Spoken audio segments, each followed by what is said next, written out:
Sa 23. Bienvenidos al Seminario Reina Valera.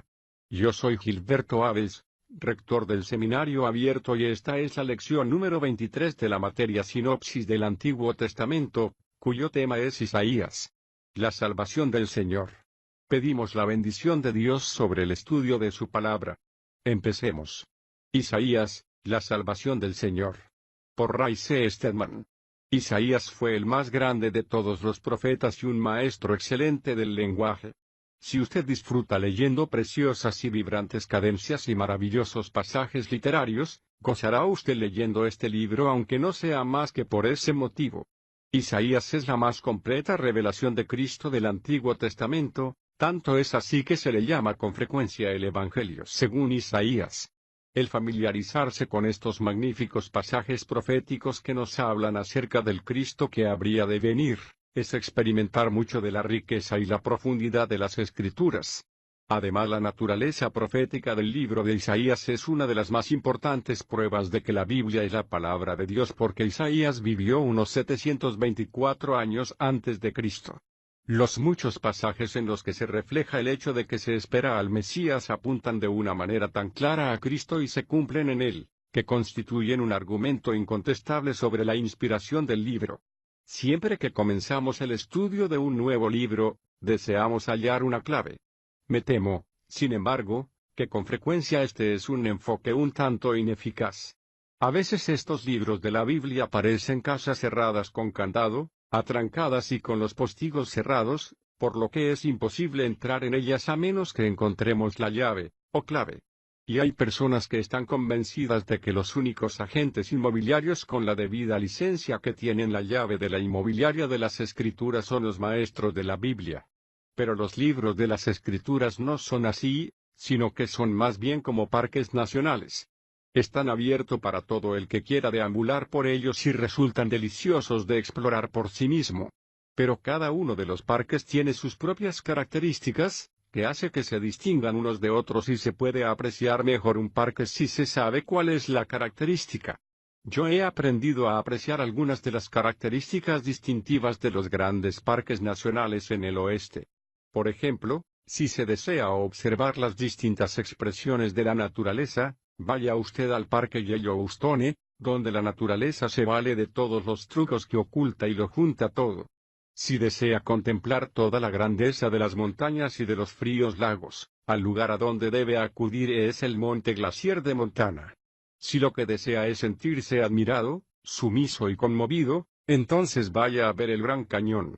Si lo que busca, en cambio, es un valle tranquilo en el que descansar y reflexionar, el ideal es el Parque de Yosemite, es decir, en cualquier época que no sea mediados del verano, cuando encontrará usted a más de 20.000 personas junto a usted. A veces pienso de este modo acerca de los libros de la Biblia. El libro de Apocalipsis es, en mi opinión, bastante parecido al Parque Nacional de Yellowstone. Está lleno de géiseres que salen a chorro y toda clase de extraños simbolismos, así como una gran variedad de formaciones. El Evangelio de Juan se parece bastante al de Yosemite, tranquilo, profundo y reverente, pero no hay duda alguna de que el libro de Isaías es el Gran Cañón de las Escrituras. Los geólogos nos dicen que el Gran Cañón es una historia del mundo en miniatura, una historia condensada, un volumen de bolsillo del pasado. De este modo Isaías ha sido además reconocido como una Biblia en miniatura. Tiendo siempre a pensar que el orden en que aparecen los libros de la Biblia está divinamente inspirado debido al arreglo tan particular. No han sido, ni mucho menos, colocados en el orden que esperaríamos que estuviesen, y creo que esto es altamente significativo. Es especialmente interesante que el libro de Isaías se encuentre exactamente a la mitad de la Biblia. Se encuentra justo en el centro y se le llama con frecuencia una Biblia en miniatura. ¿Cuántos libros tiene la Biblia? 66. ¿Cuántos capítulos tiene Isaías? 66. ¿Cuántos libros hay en el Antiguo Testamento? 39 y, por lo tanto, 27 en el Nuevo. Y el libro de Isaías divide exactamente de ese modo. La primera mitad del libro comprende 39 capítulos. Hay una clara división en el capítulo 40, de manera que los 27 capítulos restantes constituyen la segunda mitad de este libro. El Nuevo Testamento empieza con la historia de Juan el Bautista, el predecesor de Cristo, anunciando la venida del Mesías, y termina con el libro de Apocalipsis con el nuevo cielo y la nueva tierra. El capítulo 40 de Isaías, que empieza la segunda mitad, contiene el pasaje profético que predice la venida de Juan el Bautista, una voz que clama: en el desierto preparad el camino de Jehová, enderezad calzada en la soledad para nuestro Dios. Isaías 40, 3. Y esto, nos dice Juan, se cumplió en él cuando vino. Y cuando lea usted hasta el final del libro se encontrará que el capítulo 66 habla acerca del nuevo cielo y la nueva tierra que Dios está creando. De manera que aquí en Isaías hallamos una asombrosa y cercana analogía que ofrece un paralelo de toda la Biblia. Las personas que visitan el Gran Cañón se quedan siempre asombradas por algo que ven cuando van a verlo. Se colocan junto al borde y echan un vistazo al enorme, impresionante y silencioso cañón, hasta abajo donde está el río Colorado, que solo parece un hilillo dorado a más de 1 milla de distancia, y antes o después exclama algún visitante sorprendido: no entiendo cómo un río tan diminuto pudo haber cincelado un cañón como este. Y se asombran ante esta idea. Ahora bien, si lee usted el libro de Isaías cuidadosa y detenidamente, sentirá de inmediato la grandeza y el poder de Dios. Se pueden escuchar las poderosas y vibrantes cadencias del lenguaje de este libro. Se puede percibir la insignificancia del hombre en comparación con el poder, la sabiduría y la majestad de Dios. Y si se pregunta a usted a sí mismo, ¿cómo pudo Isaías, que no era más que un ser humano como yo, escribir un libro como este? La respuesta parece imposible. Sabemos muy poco acerca de Isaías mismo. Vivió durante los reinados de 4 reyes de Judá: Usías, Jotam, Acaz y Ezequías. Su ministerio empezó unos 740 años antes de Cristo, cuando las 10 tribus que formaban el reino del norte de Israel estaban siendo llevadas en cautividad por Sennacherib, el invasor asirio. Y Judá, el reino del sur, se había sumido en la idolatría hacia el final del ministerio de Isaías en el año 687 a.C. y fue llevado cautivo a Babilonia. De modo que el ministerio de este profeta abarca el tiempo que va desde la cautividad del reino del norte y la cautividad del reino del sur, es decir, unos 50 años. Isaías fue contemporáneo de los profetas Amós, Oseas y Miqueas, y la tradición nos dice que el profeta Isaías murió como un mártir bajo el reinado de Manases, uno de los reyes más malvados que hallamos en el Antiguo Testamento.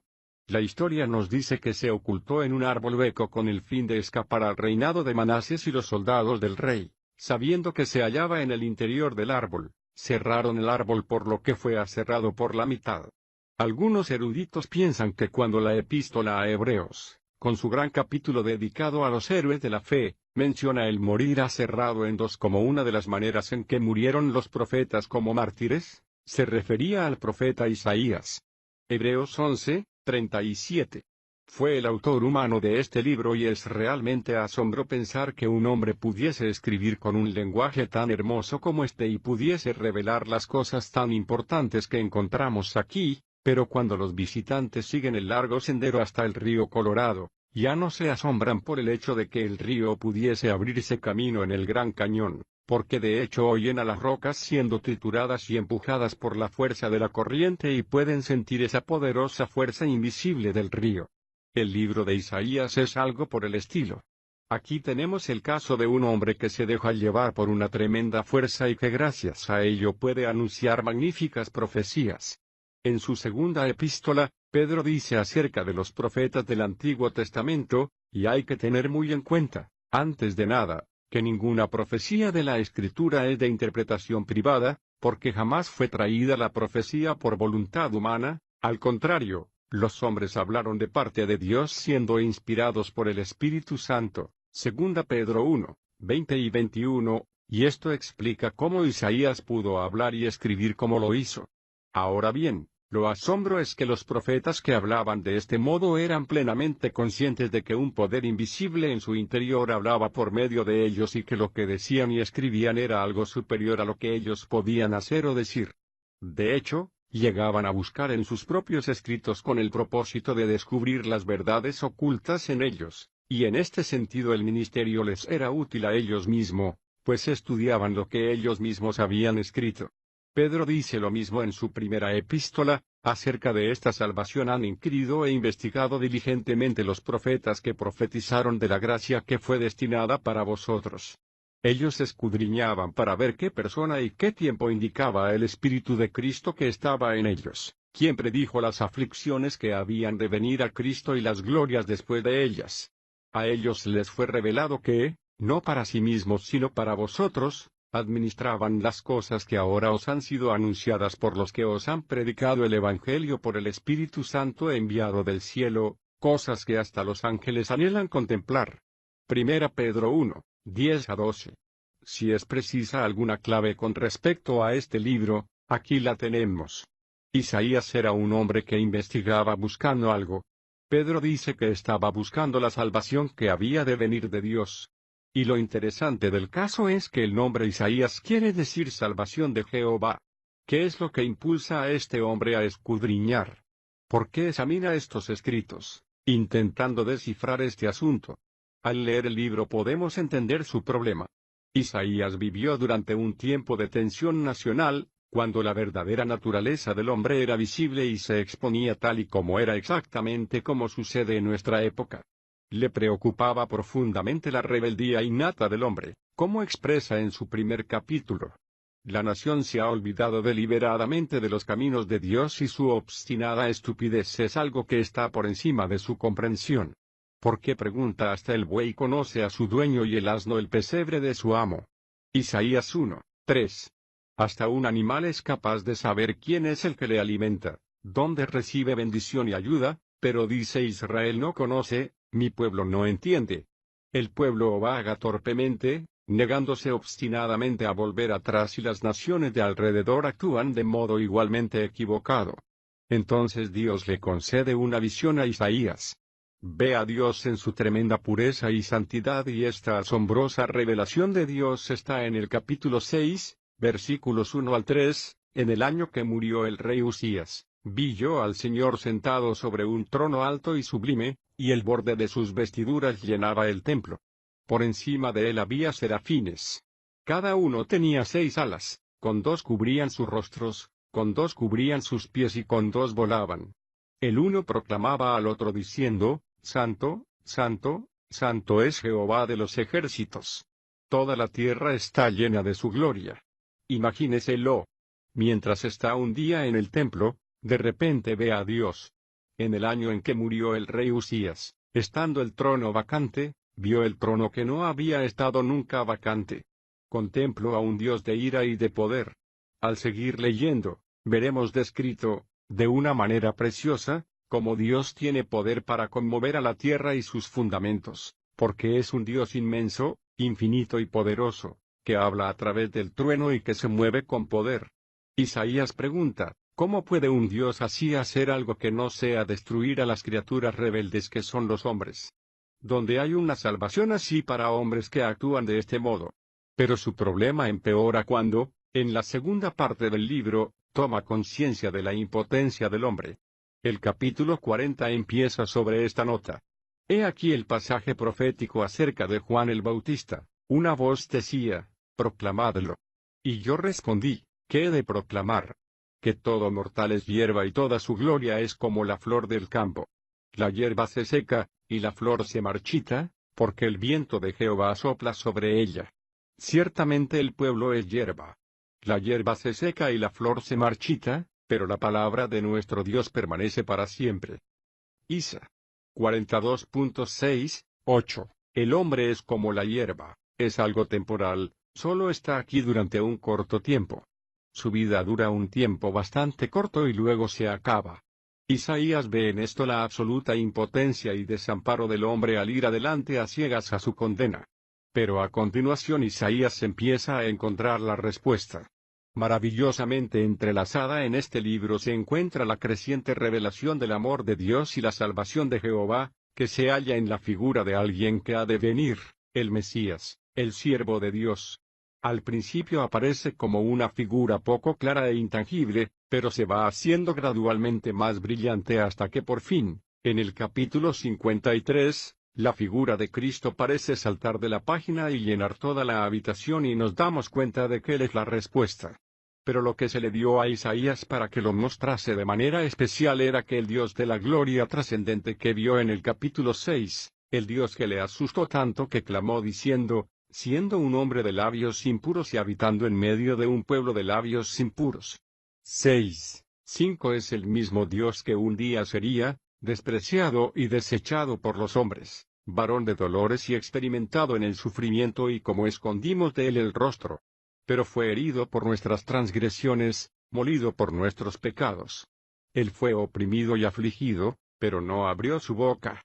53:3, 5 y 7, Isaías vio de qué modo el amor de Dios quebrantaría la rebeldía del hombre y supliría su necesidad ante la que estaba impotente. Y finalmente ve más allá de la oscuridad y la tristeza de los siglos que aún estaban por venir, hasta que una mañana despejada, en el día de justicia, toda la gloria de Dios cubrirá la tierra. Y el hombre no hará más la guerra, y convertirán sus espadas en rejas de arados y sus lanzas en podaderas y nadie dañará o destruirá el santo monte de Dios. ¿Puede usted encontrar estos dos temas o características de Dios juntas en el libro de Apocalipsis? En el capítulo 4, Juan nos habla acerca de una poderosa visión que tuvo de Dios, y sobre el trono uno sentado. Apocalipsis 4:2.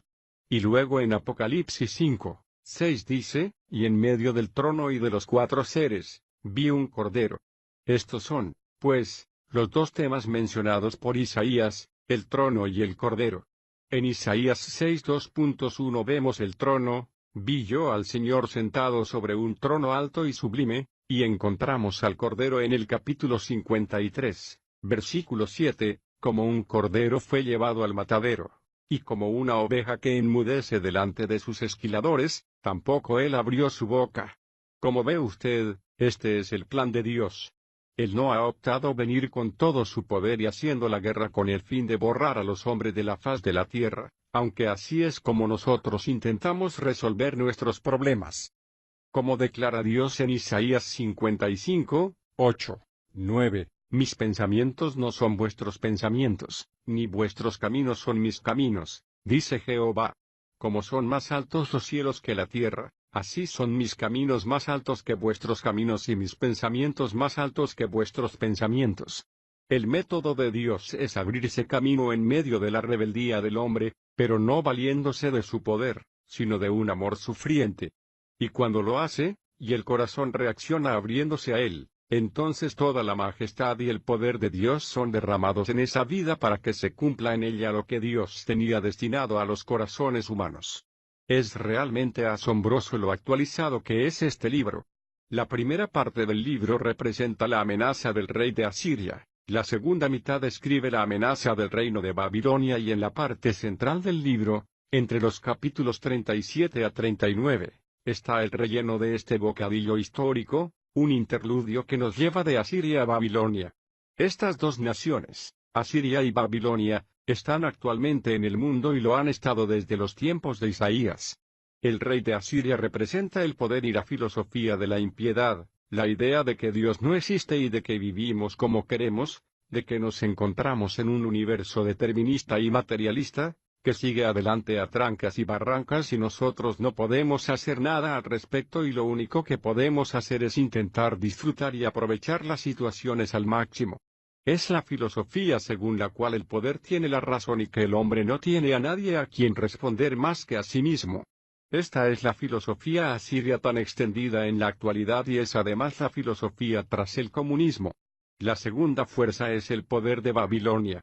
En las escrituras Babilonia es siempre el símbolo de la apostasía, del error religioso y del engaño.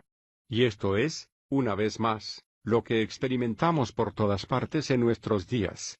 Aquellas voces que serían de esperar que nos sirviesen de guía, la voz de la Iglesia misma en muchos lugares, son con frecuencia voces que se levantan en contra de Dios predicando lo que estimula a hacer el mal y causa la destrucción de la vida humana. Por lo tanto, estamos viviendo en los tiempos acerca de los cuales habló Isaías. Las características dominantes de la vida humana son básicamente la rebeldía y la impotencia. ¿Se ha dado cuenta de lo cierto que son estas cosas? Hace poco leí en un periódico acerca de un hombre al que le pusieron una multa por exceso de velocidad. Cuando el oficial de policía le entregó la multa, el hombre la leyó, la entregó de nuevo al policía, se metió rápidamente en su coche y la cosa acabó en una persecución a gran velocidad, en la que el conductor hizo por fin que su coche se saliese de la carretera y lo destrozó, matándose a sí mismo y a su hija de 6 años que estaba con él en el coche. ¿Qué fue lo que le hizo actuar de ese modo? ¿No fue sencillamente la misma rebeldía innata del corazón humano que no quiere enfrentarse con la autoridad? Ese es el problema que todos tenemos, ¿no es cierto? Cuando las personas acuden a mí para que las aconseje me dicen con frecuencia, sé lo que tengo que hacer, pero debo confesar que no quiero hacerlo. ¿Por qué no? Todos tenemos este problema, ¿no es verdad? Somos rebeldes y nos sentimos impotentes. Esto es algo que se refleja en la creciente desesperación y en el sentido de inutilidad que se apodera de tantas personas en la actualidad, la soledad y la aparente falta de significado de la vida. Y en 2 ocasiones en este libro, una vez al principio y otra hacia el final, encontramos las importantes palabras que Dios dirige a un mundo dominado por la rebeldía y la impotencia. Dios dice en el capítulo 1, versículo 18, Venid, pues, dice Jehová, y razonemos juntos. Aunque vuestros pecados sean como la grana, como la nieve serán emblanquecidos. Él nos ofrece perdón. Nuevamente leemos en el capítulo 55, versículo 1, Oh, todos los sedientos, venid a las aguas. Y los que no tienen dinero, venid, comprad y comed. Venid, comprad sin dinero y sin precio, vino y leche. Como vemos, el mensaje de Dios al hombre no es la condenación, sino que es, venid, venid, la salvación de Jehová está al alcance de todos. Y cuando el hombre lo acepta, Isaías dice, todos nosotros nos descarriamos como ovejas, cada cual se apartó por su camino. Pero Jehová cargó en él el pecado de todos nosotros. 53, 6. Si lo hace, el hombre descubrirá la respuesta a su más profunda necesidad, es decir, que es posible librarse de la rebeldía y de la impotencia para que el hombre se convierta en aquello que Dios le tenía destinado. Pienso con frecuencia en lo que le pasó hace años a uno de los maestros de la Biblia en Inglaterra. Al dirigirse apresuradamente a coger un tren después de uno de los cultos en los que había estado predicando, un hombre apareció corriendo detrás de él por la plataforma y al llegar junto a él, justo cuando se disponía a coger el tren, el hombre le dijo, «Oh, Señor. Estuve esta noche en el culto y le oí hablar acerca de una manera mediante la cual el hombre puede hallar la paz con Dios. Necesito ayuda, quiero encontrar el camino hacia Dios. Ayúdeme usted». Pero el maestro le dijo, «Lo siento, no tengo tiempo. Tengo que coger este tren, pero le diré lo que hacer. Coja esta Biblia y acérquese a la farola más cercana. Busque lo que dice en Isaías 53, 6. Inclínese cuando mencione la palabra todos por primera vez y levántese cuando la mencione al final». Y a continuación se subió al tren y se marchó. El hombre se quedó allí parado durante un momento, muy perplejo, sin saber qué pensar, y luego dijo, «Está bien, lo haré». Cogió la Biblia que el maestro le había dado y se acercó a la farola más cercana. «¿Qué fue exactamente lo que me dijo?», se preguntó a sí mismo. Así que buscase en Isaías 53 2.6 y lo encontró. Todos nosotros nos descarriamos como ovejas. ¿Qué me dijo que hiciese? Que me inclinase al leer la primera vez que mencionase todos. Que me pusiese recto cuando leyese la última palabra todos. Todos nosotros nos descarriamos como ovejas, cada cual se apartó por su camino. O dijo, ya entiendo lo que quiso decir. Tengo que admitir que ese es mi caso. Me tengo que inclinar al leer el primer todos, reconocer que me he descarriado y que he seguido mi propio camino. ¿Y ahora qué? Me pondré derecho al leer la última palabra todos, pero Jehová cargó en él el pecado de todos nosotros. Él lo llevó. En un momento aquel hombre lo vio claro. A la noche siguiente, en la reunión, entregó la Biblia al maestro y le dijo, aquí tiene su Biblia. Quiero que sepa usted que me incliné al leer la palabra todos al principio y me puse derecho al leer la palabra todos del final. Ese es, pues, el mensaje de Isaías. Y a menos que encontremos la llave, o clave. Y hay personas que están convencidas de que los únicos agentes inmobiliarios con la debida licencia que tienen la llave de la inmobiliaria de las Escrituras son los maestros de la Biblia. Pero los libros de las Escrituras no son así, sino que son más bien como parques nacionales. Están abiertos para todo el que quiera deambular por ellos y resultan deliciosos de explorar por sí mismo. Pero cada uno de los parques tiene sus propias características, que hace que se distingan unos de otros y se puede apreciar mejor un parque si se sabe cuál es la característica y maravillosos pasajes literarios. Gozará usted leyendo este libro aunque no sea más que por ese motivo. Isaías es la más completa revelación de Cristo del Antiguo Testamento, tanto es así que se le llama con frecuencia el Evangelio según Isaías. El familiarizarse con estos magníficos pasajes proféticos que nos hablan acerca del Cristo que habría de venir, es experimentar mucho de la riqueza y la profundidad de las Escrituras. Además, la naturaleza profética del libro de Isaías es una de las más importantes pruebas de que la Biblia es la palabra de Dios porque Isaías vivió unos 724 años antes de Cristo. Los muchos pasajes en los que se refleja el hecho de que se espera al Mesías apuntan de una manera tan clara a Cristo y se cumplen en él, que constituyen un argumento incontestable sobre la inspiración del libro. Siempre que comenzamos el estudio de un nuevo libro, deseamos hallar una clave. Me temo, sin embargo, que con frecuencia este es un enfoque un tanto ineficaz. A veces estos libros de la Biblia parecen casas cerradas con candado, atrancadas y con los postigos cerrados, por lo que es imposible entrar en ellas. Sa 23. Bienvenidos al Seminario Reina Valera. Yo soy Gilberto Aves, rector del Seminario Abierto y esta es la lección número 23 de la materia Sinopsis del Antiguo Testamento, cuyo tema es Isaías. La salvación del Señor. Pedimos la bendición de Dios sobre el estudio de su palabra. Empecemos. Isaías, la salvación del Señor. Por Ray C. Stedman.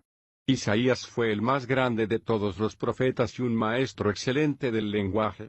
Si usted disfruta leyendo preciosas y vibrantes cadénstica, yo he aprendido a apreciar algunas de las características distintivas de los grandes parques nacionales en el oeste.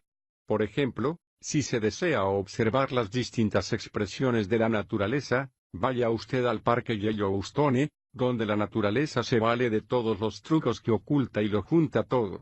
Si desea contemplar toda la grandeza de las montañas y de los fríos lagos, al lugar a donde debe acudir es el Monte Glacier de Montana. Si lo que desea es sentirse admirado, sumiso y conmovido, entonces vaya a ver el Gran Cañón.